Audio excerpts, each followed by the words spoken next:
আত্ম অহংকারের এক বড় অংশ। বাবা যদি কোনো এক সন্তানকে অন্য সন্তানদের সামনে প্রশংসা করে বলেন, আমি তোমাকে ভালোবাসি, আমি তোমাকে নিয়ে গর্বিত, তখন অন্য সন্তানদের কি হয়? সে রাগে গজরাতে থাকে। বাবা যদি এক সন্তানকে বলেন, আমার গাড়িটা পরিষ্কার করে দাও, তুমি এটা ভালো পারো, অন্য সন্তান হয়তো গাড়ি পরিষ্কার করতে চায় না, বরং সে টিভি দেখতেই পছন্দ করে, কিন্তু তারপরও সে অসন্তুষ্ট, কারণ বাবা আমাকে কেন বলল না? আমার কি সামান্য একটা গাড়ি পরিষ্কার করার মতো যোগ্যতা নেই? তিনি বললে আমি হয়তো বলতাম আমি বরং ভিডিও গেমই খেলবো, কিন্তু ঘটনা হলো তিনি আমাকে সামান্য জিজ্ঞেসও করলেন না। এটা তো আমার মনে আঘাত দিচ্ছে। বুঝতে পারছেন? এখানে স্বীকৃতি পাওয়ার তীব্র বাসনা কাজ করেছে। আপাত দৃষ্টিতে আমরা দেখছি ইবলিস নিজেকে বড় বলে প্রচুর স্বীকৃতি চাইতো। কার কাছ থেকে? আল্লাহ আজ্জা ওয়া জাল্লার কাছ থেকে। যদিও এর সাথে দায় দায়িত্ব পালনের ব্যাপার জড়িত, এটা কোনো পুরস্কার বিতরণের অনুষ্ঠান নয়। সে পৃথিবীতে রাজত্ব পাবে বা যা চায় তাই পাবে।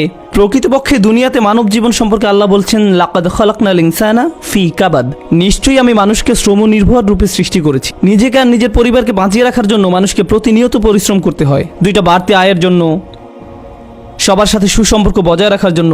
এসব সহজ কাজ না। তারপরও আদমকে যে স্বীকৃতি দেওয়া হয়েছে তা ইবলিস সহ্য করতে পারেনি। অন্য থেকে বড় বলে স্বীকৃতির তীব্র তৃষ্ণা মানুষকে শয়তানে পরিণত করতে পারে। ঘটনা প্রসঙ্গে উল্লেখ্য যে এটা সেই একই স্বীকৃতির তৃষ্ণা যার ফলে মানব ইতিহাসের প্রথম হত্যাকাণ্ড হাবিল এবং কাবিলের মাঝে সংঘটিত হয়। সূরা আরাফে বর্ণনা করা হয়েছে। আর এই প্রথম হত্যাকাণ্ড টাকার জন্য হয়নি, এটা সম্পত্তির জন্য হয়নি, বা এরকম কোনো কারণে নয়। সূরা আরাফে বর্ণনা করা হয়েছে এটা ঘটেছে তখন একজনের কোরবানি গৃহীত হয়েছিল এবং অপরজনেরটা গৃহীত হয়নি। একজনেরটা স্বীকৃতি পেয়েছিল, অন্যজনেরটা পায়নি। লক্ষ্য করুন, সেই একই হিংসা এখানে কাজ করেছিল। কোন কারণ হযরত ইউসুফ আলাইহিস সালামের ভাইদের মারাত্মক প্রতিহিংসা পরায়ণ করে তুলেছিল যে তারা তাকে কুয়ায় নিক্ষেপ করেছিল? তারা তো তাকে প্রায় খুনই করে ফেলেছিল। সেখানে তো সাপ বিচ্ছু থাকার কথা, সেটা ছিল ভীষণ দুর্গম কোনো প্রান্তরে নির্জন একটা গর্ত। তবুও তারা তাদের ভাইকে সেখানে ফেলে দিয়েছিল। জানেন কেন? কারণ তিনি তার বাবার কাছ থেকে যে স্বীকৃতি পেয়েছিলেন তা অন্য ভাইদের তার প্রতি হিংসাত্মক করে তুলেছিল। এখন এই স্বীকৃতি জিনিসটাকে আপনারা ভালো করে বোঝার চেষ্টা করুন। যখন আমরা আত্মমর্যাদা সম্পর্কে চিন্তা করি তখন আত্মমর্যাদাকে অর্থবিত্ত, প্রতিপত্তি, ক্ষমতা ইত্যাদির সাথে যুক্ত করি। আমি বলি কি, এই সব বিষয় মানুষের স্বীকৃতি পাওয়ার আকাঙ্ক্ষার কাছে খুবই তুচ্ছ ব্যাপার।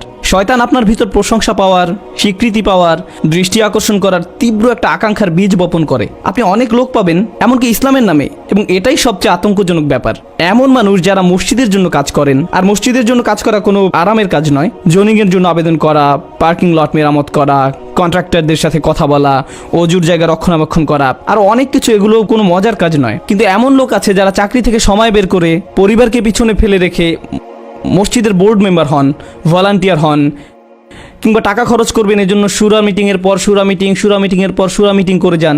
কি কি উদ্যোগ নেওয়া যায়, কোন কোন জায়গায় মেরামত করতে হবে। এদের মধ্যে এমন কাউকে পাবেন যে বিত্তশীল, তার ভিতর এই শক্ত মনোভাব কাজ করে যে আমাকে মসজিদের প্রেসিডেন্ট হতেই হবে। আরে ভাই, আপনি তো হয়তো ইতিমধ্যে আপনার ডিপার্টমেন্টের প্রধান, অথবা ডাক্তার যার পিছনে নার্সরা আদেশের অপেক্ষায় থাকে। এই অবস্থা যে কারো ব্যাপারেই হতে পারে।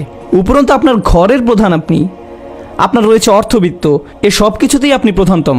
কিন্তু এরপরও আপনি ভাবেন এক জায়গায় আমাকে যথাযথ মূল্যায়ন করা হচ্ছে না, তারা তো স্বীকৃতি দিচ্ছে না আমাকে, আমি তাদের জন্য কত কিছু করলাম, আমি আমার মর্যাদার যথাযথ স্বীকৃতি মসজিদ থেকে পাচ্ছি না, আমাকে অবশ্যই মসজিদের মহিয়ান শাসক হতে হবে।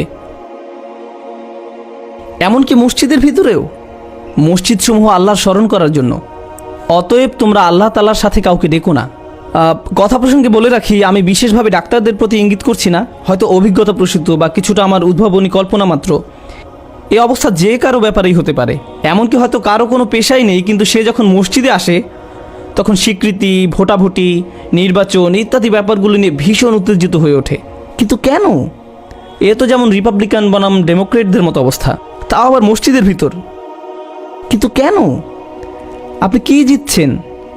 এই যে আপনার মাথার ভিতরে গেঁথে আছে যে মানুষেরা আপনাকে আপনার অবদান দেখে সম্মান দিবে, এটাই তো আসলে ইস্তেকবার।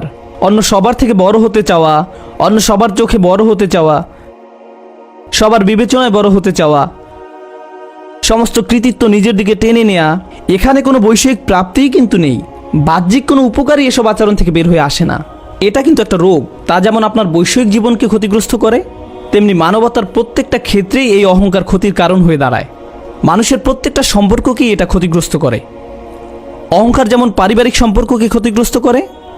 পরিবারের ভিতরে এমন স্বামী থাকতে পারেন যিনি সারাক্ষণ তার অবদানের স্বীকৃতি খুঁজছেন, তিনি সারাক্ষণ রাগ ঝেড়েই যাচ্ছেন, আমি তোমাদের জন্য এত কিছু করলাম আর তোমরা আমার কোনো মর্যাদাই দিলে না, সর্বশেষ কখন তোমরা আমাকে ধন্যবাদ দিয়েছিলে। তিনি যেন সারাক্ষণ স্বীকৃতির জন্য উত্তেজিত, তিনি যেন নিজের সামান্য এক ঘরের অ্যাপার্টমেন্টের মধ্যেই একজন ফেরাউন। শুধু ফেরাউনের মতো আয়না রব্বুকুমুল্লাহ আলা, আমি তোমাদের একমাত্র পালনকর্তা এমন ঘোষণা দিয়েই বাকি আছে।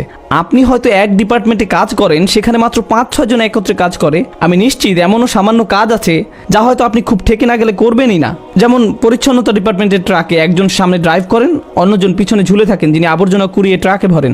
অন্যদিকে যিনি সামনে আছেন তিনি অহংকারে ভাবছেন, ও হ্যাঁ আমি তো ড্রাইভার। আরে এই ছোট্ট জগতেই তো তিনি একজন ফেরাউন। তিনি ইস্তেকবারে আক্রান্ত হয়েছেন, কারণ তিনি বিরাট কিছু একটা হয়ে গেছেন বলে নিজেকে স্বীকৃতি দিচ্ছেন।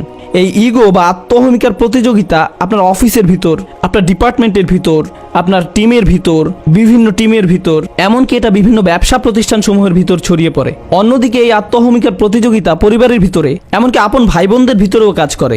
বাস্তবতা হলো ভাই বোনদের ভিতর আত্মহমিকার প্রতিযোগিতা সবচেয়ে মারাত্মক ধরনের আত্মহমিকার সংঘাত। এজন্যই মানব ইতিহাসের সবচেয়ে বড় পতন হযরত আদম আলাহিসাল্লামের বেহেশতে নিষিদ্ধ ফল খাওয়ার পাপ করার পরে দ্বিতীয় যে বড় পাপ ইতিহাসে ঘটেছে তা হলো আপন সহোদরদের ভিতরে সংঘাত, হাবিল এবং কাবিল।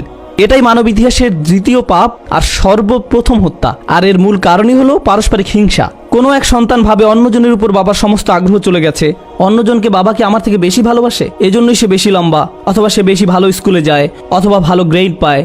এবং দুঃখজনকভাবে আমরা পিতামাতারা সন্তানদের এই পরিস্থিতিতে কোনো সাহায্য তো করছিই না, বরং একজনের 100 পাওয়াকে অন্য সব সন্তানদের গালে শক্ত চপটাঘাতের মতো করে কালিমা লেপন করি। তার মার্কশিট উঁচু করে ধরে অন্যদের বলি, এই জন্যই অন্য সবার থেকে আমি তাকে বেশি ভালোবাসি, সে যেমন দেখতেও ভালো তেমন বুদ্ধিমান। তুমি কি করেছো? বন্ধুরা, সে অন্য ছোট বাচ্চা ছেলে বা মেয়েটা যে ক্রমাগত রাগে গজরাচ্ছে, অন্য ভাই বা বোনের সামান্যতম চিন্তাও তার অন্তর্জ্বালা করে, অনেক অন্তর্জ্বালা করে, চিন্তাও তার অন্তর্জ্বালা করে।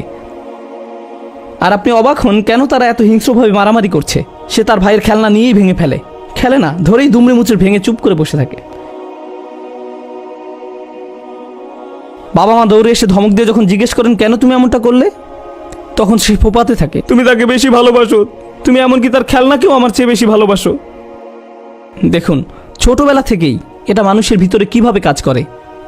একেই বলে ইস্তেকবার বা বরত্ববোধ। শয়তানের এটা ছিল, তাই সে মানুষের ভিতরেও তার অনুপ্রবেশ করাতে চায়। এটাই তাকে ধ্বংস করেছে। তাই সে নিশ্চিত করতে চায় যে প্রত্যেকটা মানুষের ভিতরেই তা কাজ করুক।